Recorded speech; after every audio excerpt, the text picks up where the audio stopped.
Hello, girls. Finally, pregnancy updates. I know it's been ages, so I'm gonna just get right into it. I'm gonna probably do them in 4 week or 8 week blocks because so that I can just catch up with you girls and then we can be up to date with just a few videos that I will do now. I've got everything in my little pink book just so you can see what's going on. Excuse the lighting. I haven't actually set up anything today, so I'm just sitting in the living room and using my normal lights. I'm so sorry that I'm burping.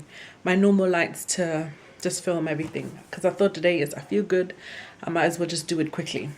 So we're gonna start off with probably the day that I found out, which I had posted a video of, and I was most likely 3 weeks and I think maybe 6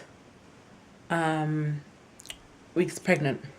So then I'm gonna 4 weeks to 5 weeks symptoms were sore nipples, and then soon after that, as I have mentioned before, we had like bleeding, which was between 5 and 6 weeks, and it wasn't a lot. It started off with like, TMI, by the way, gonna be some info that some people might not want to hear. So if you don't, then just skip to the end or something, and then so you don't have to hear the TMI bits.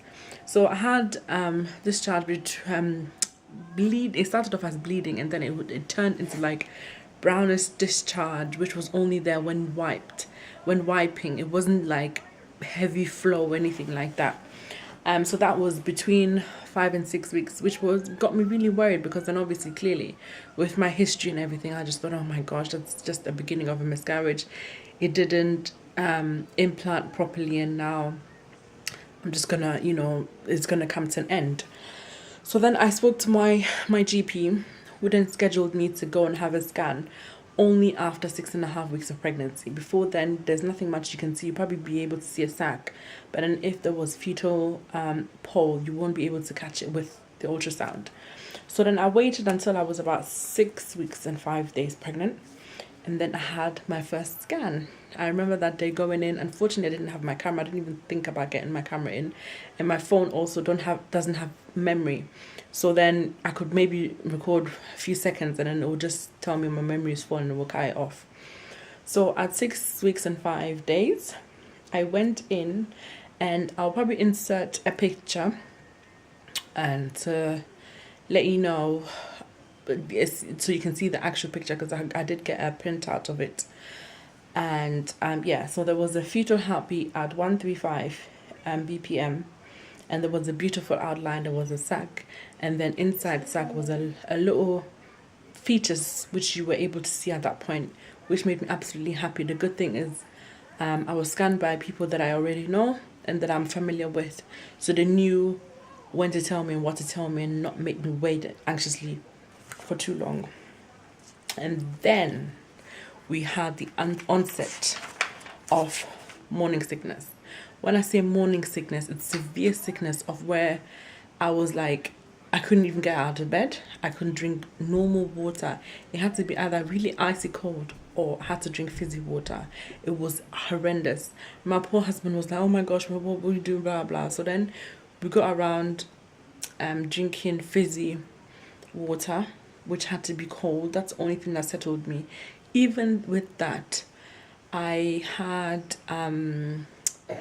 I would throw up to 3 times a day, and that was just, oh my gosh, it was awful. I felt like my stomach is gonna just rip apart and just be non-existent. It was so painful because in the mornings when obviously anyone wakes up, you haven't eaten anything, there's nothing in your stomach, so what you'd be vomiting out would be the acid, and some fluid. Oh, it was disgusting. Oh my god.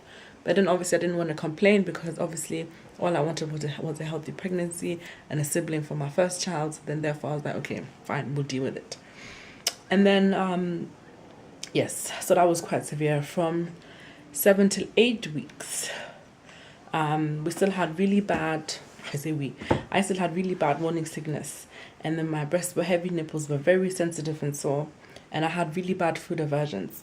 The food I couldn't eat, excuse me, especially food that I had cooked myself for the house, for the family. I wouldn't be able to eat because I wouldn't have the appetite for it. So most of my first trimester was spent basically eating out a lot. If it's pizzas, Chinese, Indian food or whatever, I spent it out eating a lot. And then I also got into Nando's. Ooh, the chicken, or the Nando pizza bread with like the chicken in it and pineapple and cheese. Oh yeah, mild. Oh, that was my favorite. I remember that so well because I remember sending my husband out like one Saturday 10 o'clock, and I called Nando's and he just went to come pick it up because that's all I could eat. That's what I wanted to eat.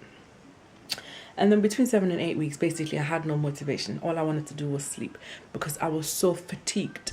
That's one of the reasons why the videos are so far behind, because I was just so tired. And then also heartburn started, and then I couldn't sleep well, and then I had spots, which I still have because when I first fell pregnant, it spots everywhere, my neck, my face, my forehead, everywhere.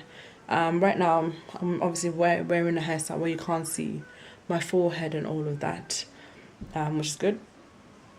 Yes, so now it's to week 8 to week 9 of pregnancy. Morning sickness again, bad still. I thought maybe by now it would be winding down. So I went to the GP and then they really diagnosed me, or he told me that I've got HG. The only way I can curb it would be to take medication, but I'm not into medication, pregnant or even not pregnant. I just don't take medication because I feel like sometimes certain things your body can just work through it. Obviously, if you have a severe infection and all of that, then obviously I'll take medication, as in like antibiotics to clear it and stuff like that. And then still between 8 and 9 weeks, still can't eat, and tough sleeping at night. So I'll be up at night, and then during the day I'm very fatigued and wanting to sleep. Very, very tough, but we got through it. Now we're on week 10 and 11. Morning sickness still on, but then eating still hasn't improved or anything like that. So that was really difficult, but we got through it. And I thought that by the time I got to 12 weeks, I'll be like, yeah, I'm so, fit.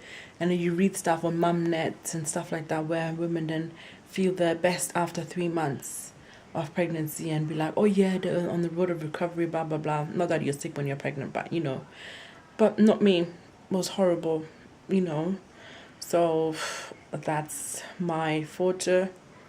That's my pregnancy update from 4 weeks until 11 weeks. And I will do another video straight after this, which will be my 12 weeks and ongoing. I will still be wearing the same stuff because I need to do all this as I am good and ready to go. Thank you girls so much for listening and watching. Subscribe, like my videos, comment below. Let's have chats, let's talk, and let's keep each other updated. And also thank you so much for the new subscriptions I have received in the last few weeks. Really grateful for that. And I'm hoping you're enjoying these videos, even though they're so far in between. I'm so sorry, but I promise I'll keep up to date with the videos from now on. Alright then girlies, I will see you in the next video. Bye.